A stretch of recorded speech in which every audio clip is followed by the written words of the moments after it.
এত কাঁদছো কেন? ছেড়ে চলে আসার মনে ছিল না? স্বার্থপর। ফাহাদের কণ্ঠে মৃদু রাগ। প্রিয়া নিজেকে ছাড়িয়ে নিতে চাইলে ধমক দিয়ে বলে, আবার উল্টো রাগ দেখাচ্ছ। দেবো নাকি গালে একটা লাগিয়ে? মারেন, বারণ করেছি নাকি আমি? চুপ। রাগ দেখালেই খবর আছে। রাগ আমি দেখাবো, তুমি শুধু চুপচাপ সরে যাবে। পারবো না। পারতেই হবে। তুই পারবে না তো কে পারবে?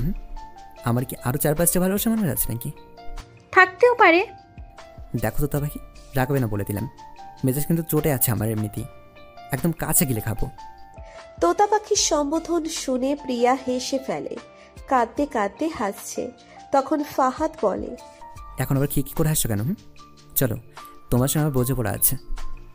কোথায় যাব? কোথায় যাবে মানে? ঢাকায় ফিরে যাবে তুমি। কী পেয়েছো তুমি? এত কষ্ট করে চট্টগ্রামে এমনিতেই এসছি।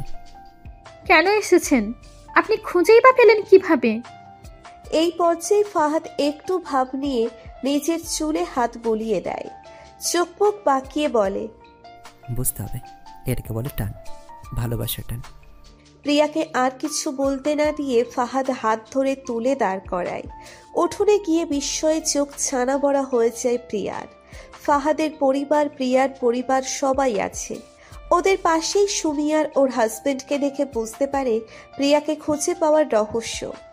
এখানে সুমির খালার বাসায় এসেই প্রথম উঠেছিল প্রিয়ারা। চট্টগ্রাম থাকার বিষয়টা সুমিয়ার ওর হাজবেন্ড ছাড়া কেউ জানতো না। বকুল বেগম এবং হাসিনা বেগম জড়িয়ে ধরে কাঁদছেন। বিথি দৌড়ে এসে প্রিয়াকে জড়িয়ে ধরে কেঁদে ফেলে। প্রিয়া নিজেও নিজেকে সংবরণ করতে পারে না। দাদিও এগিয়ে আসেন, নাতনিকে আদর করে দিয়ে বলেন, একসঙ্গে তুই কতগুলো মানুষকে শাস্তি দিলি রে দাদু ভাই। সরি দাদি, তোমাদের অনেক কষ্ট দিয়ে ফেলেছি। দাদিকে জড়িয়ে ধরে বলল প্রিয়া। বকুল বেগম রাগান্বিত হয়ে ওর দিকে এগিয়ে আসেন, শাসিয়ে শাসিয়ে বলেন, তুই বাড়িতে চল, শুধু একবার পায়ে শেকল বেঁধে তোকে আমি আটকে রাখবো। কান্নার মাঝেও হেসে ফেলে বড় মাকে জড়িয়ে ধরে প্রিয়া। সুমি এসে বলে, আমায় ভুল বুঝো না বোন। ফাহাদকে যদি জানাতে না পারতাম আর তোমাদের যদি এক করতে না পারতাম তাহলে শান্তি পেতাম না। তুমি জানো না ও কি হাল হয়েছিল ওর। যখন আমি ওকে সব জানালাম, খুশিতে পাগল হওয়ার জোগাড় হয়েছিল তোমার ভাইয়াকে রিকোয়েস্ট করে সাথে আসার জন্য। এরপর ওর পরিবারকে আর তোমার পরিবারকেও জানাই। দেখো, সবাইকে সঙ্গে করে নিয়ে এসেছি শুধু তোমাকে নিয়ে যাওয়ার জন্য। ওদের থেকে কিছুটা দূরে অপরাধীর মতো মাথা নত করে দাঁড়িয়ে আছেন মাইমুনা বেগম। জড়তা নিয়ে প্রিয়া তার দিকে তাকিয়ে রয়েছে। ফাহাদকে নিয়ে মাইমুনা বেগমের সামনে দাঁড় করিয়ে বলল, মা, তোমার বৌমা সঙ্গে করে নিয়ে যাবে না? প্রিয়ার খোঁজ পেয়েছে শুনে তিনিই বোধহয় ফাহাদের পরে সবচেয়ে বেশি খুশি হয়েছেন। ছেলের কষ্ট সহ্য করা দায়ী হয়ে পড়েছিল তার জন্য। তিনি অশ্রুসিক্ত দৃষ্টিতে ওদের দিকে তাকিয়ে দুজনকে জড়িয়ে ধরেন। হতবিহ্বল হয়ে যায় প্রিয়া। তিনি প্রিয়ার পিঠে হাত বুলিয়ে বলেন, অনেক বড় ভুল হয়ে গেছে মা, ফিরে চলো, একটা সুযোগ দাও ভুল সংশোধন করার জন্য। আমি বুঝতে পেরেছি খ্যাতি, টাকা, যোগ্যতা নয়, বরং ভালোবাসাই পারে একটা মানুষকে সুখে রাখতে। তুমিই পারবে আমার ছেলেকে সুখে রাখতে। হাসিনা বেগমের উদ্দেশ্যে বলল, আমার মেয়েকে আমায় দিবেন তো? তার চোখেও অশ্রু। তিনি মাথায় উপর নিচ করে সাই দেয়। সাইমুম তখন কৌতুকের ছলে বলে, ले जाएंगे दिल वाले दुल्हनिया ले जाएंगे। ফাহাদ সাইমুমের কাঁধে হাত রেখে বলে, সঠিক সময় একটা সঠিক গিয়েছিল দোস্ত। প্রিয়ার চোখ যায় চুপচাপ দাঁড়িয়ে থাকা তাসরিফের দিকে। ওর কোলে বাবু রয়েছে, কিন্তু খেয়া উপস্থিত নেই। প্রিয়া ওদের কাছে গিয়ে বাবুকে কোলে নিয়ে বলে, ভাবি, ডিভোর্স। এই ব্যাপারে আর কথা বাড়ালো না প্রিয়া। বাবুর মুখে অনেকগুলো চুমু খেয়ে বলল, দেখতে একদম তোমার মতো হয়েছে। নাম কি রেখেছ? তিয়াস। তিয়াস বাবু? বাবা ঘুরতে এসেছো? তিয়াস মুখে আঙ্গুল পুড়ে হাসছে। এইটুকু বাচ্চাকে নিয়ে তোমরা এত জার্নি করে কেন এসেছো? তিয়াসের মামাকে নিতে। আর কত দূরে রাখবে ওকে? আর একটুও না। বলেই তিয়াসের গালে চুমু খেয়ে বুকে জড়িয়ে ধরে। সকলে মিলে খাওয়া দাওয়া করে ভোরের দিকে আবার রওনা দেয় ঢাকার উদ্দেশ্যে। সম্পূর্ণ রাস্তায় প্রিয়া এবং বিধি তিয়াসকে রেখেছে। ওদের কোলে একটুও কাঁদেনি। ঘুমন্ত তিয়াসকে বুকের মাঝে জড়িয়ে রাখার মধ্যে অন্যরকম অনুভূতি হয়েছে প্রিয়ার, মা হওয়ার অনুভূতি। শুধু প্রিয়া এটাই বুঝতে পারে না যে খেয়া কি করে পারলো বাচ্চাকে ছেড়ে দিতে। জার্নি করে ঢাকায় ফিরে সবাই রেস্ট নিয়ে নেয়। ঢাকায় পৌঁছানোর সাথে সাথেই পৃথা এসে হাজির হয়েছিল বাড়িতে। কিছুক্ষণ দুই বান্ধবীর মান অভিমানও চলে। বিকালের দিকে ফাহাদ ওদের বাসায় আসে। প্রিয়া তখন তিয়াসকে নিয়ে রুম ছুঁড়ে হাঁটছিল আর ঘুম পাড়ানোর চেষ্টা করছিল। হিমু গিয়ে দরজা খুলে দিয়েছে। অনেকগুলো চকোলেট হিমুর হাতে ধরিয়ে দিয়ে ড্রয়িং রুমে আসে। দুই তো তাবাকে দেখি এখানেই। ফাহাদকে দেখে ঠোঁটের হাসি চওড়া হয় প্রিয়ার। ইশারায় বলে, বাবু ঘুমাচ্ছে। ফাহাদ নিচের ঠোঁটের উপর আঙ্গুল রেখে বলে, আচ্ছা আচ্ছা চুপ। কাছে গিয়ে তিয়াসের গাল টানতেই চোখ মেলে তাকিয়ে ফেলে তিয়াস। ফাহাদের দিকে তাকিয়ে হেসে ফেলে। চোখ গরম করে ফাহাদের দিকে তাকায় প্রিয়া। ফাহাদ ভয় পাওয়ার অভিনয় করে বলে, দেখছো বাবা তোমার ছোট আম্মু কিভাবে তাকায়, মনে হচ্ছে চোখ দিয়ে আমাকে ভস্ম করে ফেলবে। ঘুমে চোখ বুজে আসছে তিয়াসের, তবুও ফাহাদের কথা শুনে খিলখিল করে হাসে। ওর হাসি দেখে প্রিয়াও হেসে ফেলে। তিয়াসকে কাঁধের উপর নিয়ে পিঠে হাত বুলাতে বুলাতে বলে, ঘুমাও বাবা। কপট রাগ দেখিয়ে ফাহাদকে বলে, আর এই যে মিস্টার সেলিব্রিটি, ঘন ঘন এই বাড়িতে এত কি? খবর লিক হলে কিন্তু ফেঁসে যাবেন। আমি তো তাই চাই, এরপর বিয়ে হয়ে যাবে। বাট হয়েছে, আর আগাতে হবে না। পকেটে হাত ঢুকিয়ে ঠোঁট উল্টে ফাহাদ বলে, ওকে আর বললাম না। সেলিব্রিটি সাহেব মুখটা এবার বন্ধ করেন, নয়তো তিয়াস ঘুমাতে পারবে না। কথায় কথায় কি সেলিব্রিটি সেলিব্রিটি বলা শুরু করেছ? আমি তোমার সামনে যখন আসবো তখন শুধু একজন সাধারণ মানুষ, যেমনটা আগে ছিলাম। বুঝলাম। সব বোঝো, শুধু প্রেম বোঝো না। ঠং।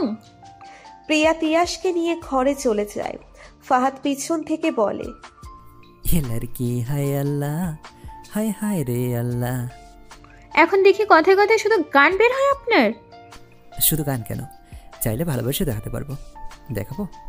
প্রিয়ার দিকে এগোতে এগোতে বলে ফাহাদ। দু কদম পিছিয়ে গিয়ে প্রিয়া বলে, দূরে থাকেন। ওকে।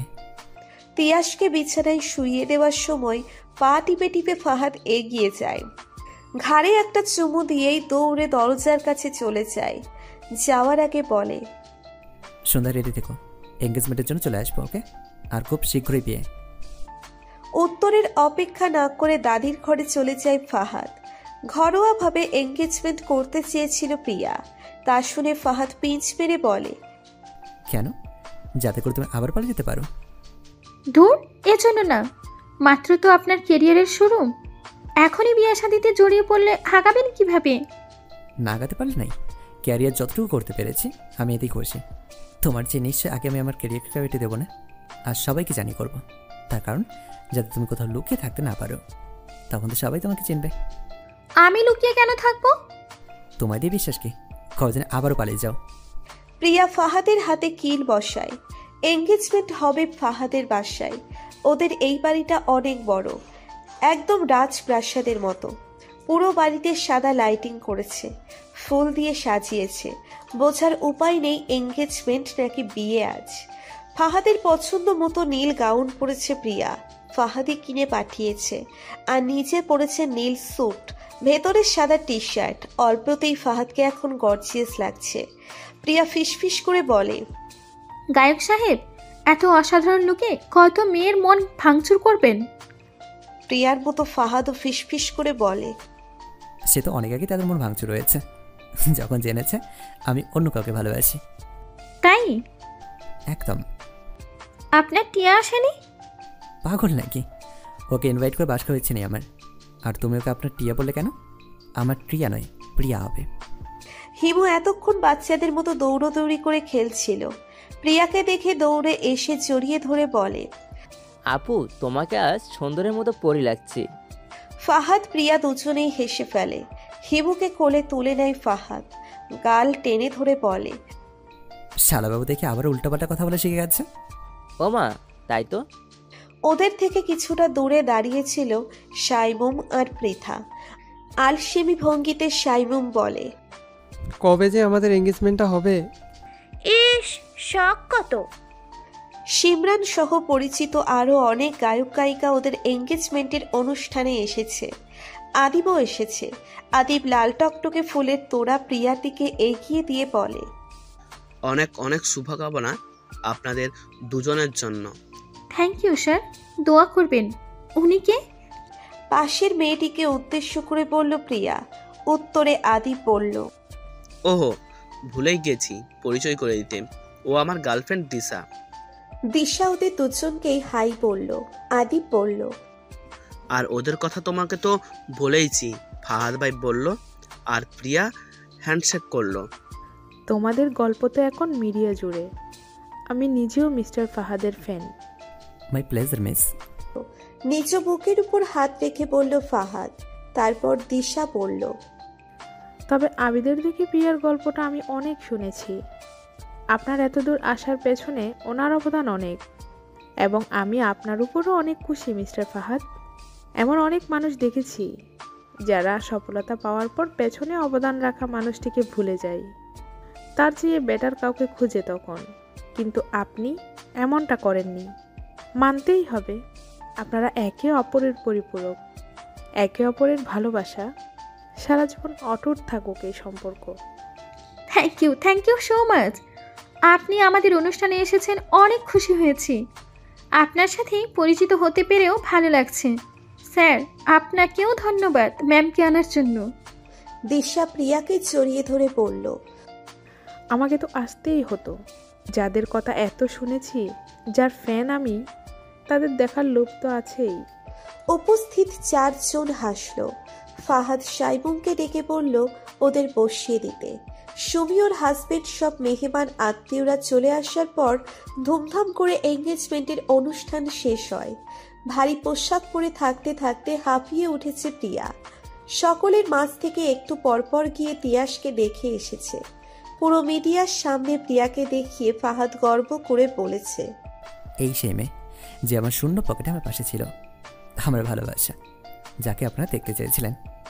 প্রিয়া লজ্জায় আর খুশিতে লাল বর্ণ হয়ে যায়। অনুষ্ঠান শেষ হওয়ার পর ওদেরকে বাড়িতে পৌঁছে দিয়ে যায় ফাহাদ।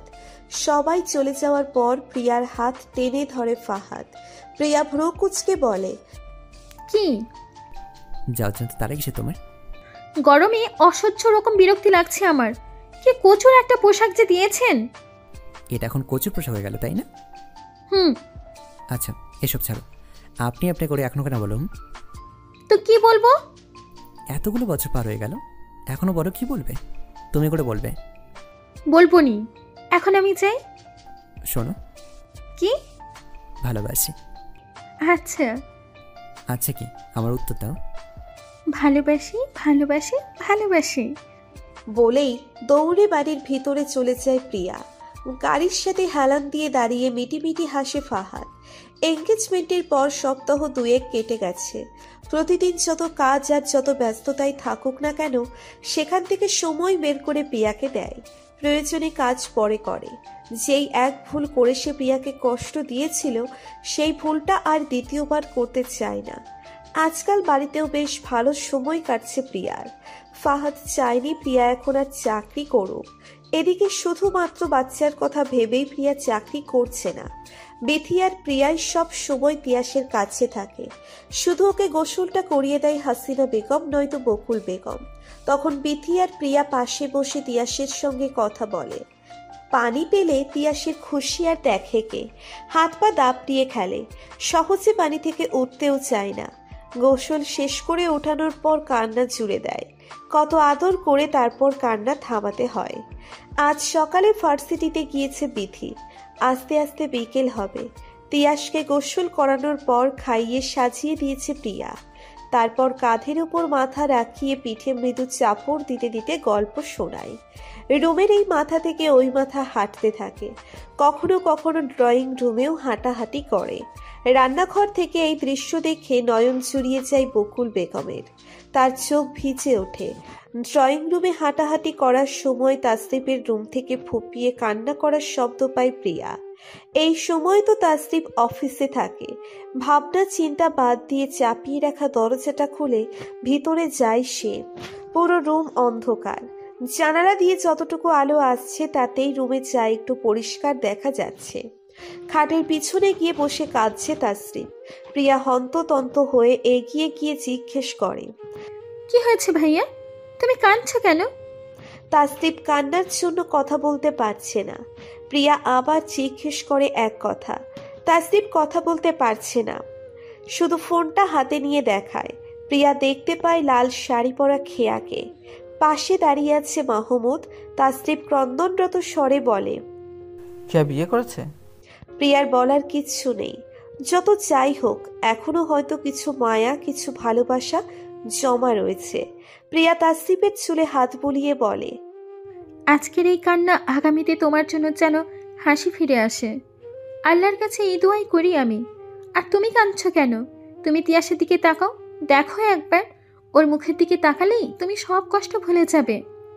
তিয়াসকে তাসরিফের কোলে দেয় প্রিয়া। ঘুমন্ত তিয়াসকে বুকে জড়িয়ে হাউমাউ করে কাঁদতে থাকে তাসরিফ। প্রিয়া মনে মনে আকুতি করে বলে, আল্লাহ, অনেক তো হলো, এবার মানুষটার কষ্ট তুমি কমিয়ে দাও, সুখের দেখা মিলিয়ে দাও প্লিজ। 1 মাসের মতো খুব আনন্দেই সময় কাটছিল খেয়া এবং মাহমুদের। সংসারের সুখটাই অনন্য মনে হচ্ছিল। বিয়ে করে মাহমুদের সঙ্গে বিদেশ চলে এসেছিল সে। এত সুখ পেয়ে একদম ভুলেই গিয়েছিল নিজের অতীত। ইদানিং ধরে সুখ যেন তার কর্পূরের ন্যায় উবে যাচ্ছে। পরিচিত মাহমুদকে তার অপরিচিত লাগছে। তিক্ত কষ্টে ভিতরটা জ্বলে পুড়ে যাচ্ছে। প্রায় মাহমুদ রাতে বাড়িতে ফেরে না। কখনো কখনো বাড়ি ফিরলেও সঙ্গে করে রাত কাটানোর জন্য কোনো মেয়েকে নিয়ে আসে। দরজার ওপাশে যখন 2 মানব মানবী আদিম ভালোবাসায় মত্ত, তখন দরজার এপাশে বসে আর্তনাদ করে কাঁদে খেয়া। রাত 11টা। মাহমুদের বাড়ি ফেরার সময় হয়ে গিয়েছে। খেয়ার জানা নেই আজ সে বাড়িতে ফিরবে নাকি। তবুও অপেক্ষা করেই চলেছে। গাড়ির হর্নের শব্দ কানে পৌঁছতেই খুশি হয় সে। কলিং বেল বাজানোর আগেই দরজা খুলে দাঁড়িয়ে থাকে। মাহমুদ যখন অন্য একটা মেয়েকে নিয়ে গাড়ি থেকে নামে, তখন খেয়ার হাসি মিলিয়ে যায়। দুজনে হাসাহাসি করতে করতে এগিয়ে আসছে। খেয়াকে দেখতেই পায়নি এমন একটা ভাব করে পাশ কাটিয়ে চলে যায় মাহমুদ। ধৈর্যের বাঁধ ভেঙে যায় খেয়ার। দরজাটা শব্দ করে লাগিয়ে চেঁচিয়ে বলে, দাঁড়াও মাহমুদ, তোমার সঙ্গে আমার কথা আছে। মাহমুদ ভ্রু কুঁচকে তাকায়। সঙ্গের মেয়েটিকে ইশারায় বেডরুমে চলে যেতে বলে। সে যাওয়ার পর শার্টের বোতাম খুলতে খুলতে মাহমুদ বলে, কি বলবে তাড়াতাড়ি বলো। এইসব কি? কোন সব? বোঝো না এখন? তুমি এমন পাল্টে কেন গেলে? আমাদের সম্পর্ক তো এমন ছিল না, এমনটা হওয়ার কথা ছিল না। প্রতি রাতেই তুমি এক এক মেয়ের সাথে রাত কাটাচ্ছ। আমি এসব সহ্য করতে পারছি না। কেন তুমি আমায় ঠকাচ্ছ? কথাগুলো বলতে গিয়ে ফুপিয়ে কেঁদে ওঠে খেয়া। মাহমুদ তাচ্ছিল্য করে হেসে বলে, ঠকাচ্ছি আমি তোমায়? না তো, তোমার ভুল হচ্ছে খেয়া। আমি তোমায় ঠকাচ্ছি না। ঠকানোর প্রশ্ন তখনই আসে যখন সেখানে ভালোবাসা থাকে। তুমি তো আমায় ভালোই বাসনি, ভালোবেসছো আমার টাকাকে। তুমি আমার উপর প্রতিশোধ নিচ্ছ না? তোমাকে রিজেক্ট করছিলাম বলে। আমার দিক থেকে প্রতিশোধ বলা গেলেও তোমার দিক থেকে সঠিক নয়। আসলে এটা হওয়ারই ছিল। তুমি যদি আমায় সুযোগই না দিতে, তাহলে প্রতিশোধ শব্দটা আসতোই না। তোমার ক্ষেত্রে রিভেঞ্জ অব নেচার কথাটি প্রযোজ্য। আরে, যে মেয়ে ভালোবেসে বিয়ে করে স্বামীকে ছেড়ে দিতে পারে, দুধের বাচ্চাকে ছেড়ে আসতে পারে, সে কিভাবে সুখী হবে? সে কিভাবে আমায় ভালোবাসবে? মনে আছে সেদিন প্রিয়া মেয়েটা কি বলেছিল? একদম ঠিক বলেছিল। তুমি তাসরিফকে ছাড়তে পেরেছ। আমার চেয়ে বেটার কাউকে পেলে তুমি আমায়ও ছেড়ে দিতে। তোমার মতো মেয়ের কাজই তো এটা। এজন্য 1000টা বিয়ে করতেও রাজি আছো। সুন্দর চেহারা, শরীর, ব্যাস, আর কি লাগে? মাহমুদ আহা, আস্তে আওয়াজ দিছে। কার সঙ্গে চেঁচিয়ে কথা বলো তুমি? হ্যাঁ, আমার বাড়িতে দাঁড়িয়ে আমার সঙ্গে? তোমার মতো মেয়ের সঙ্গে আমি সংসার করব এটা তুমি ভাবলে কিভাবে? তুমি বিবাহিত ছিলে, প্রেগনেন্ট ছিলে, তোমার বোঝা উচিত ছিল একটা অবিবাহিত ছেলে কেন তোমায় বিয়ে করবে, যার এত টাকা পয়সা সে কেন তোমার অপেক্ষায় বসে রয়েছে, বা আদৌ সে তোমার অপেক্ষায় আছে নাকি নাটক করছে, এটা বোঝা উচিত ছিল। অবশ্য বুঝবে কি করে? বা মেয়ে তো তখন টাকার নেশায় মত্ত, অন্য কিছু চোখেই পড়েনি। যদি চোখে পড়তোই তাহলে সবার আগে তাশরিফের ভালোবাসা দেখতে পেতে।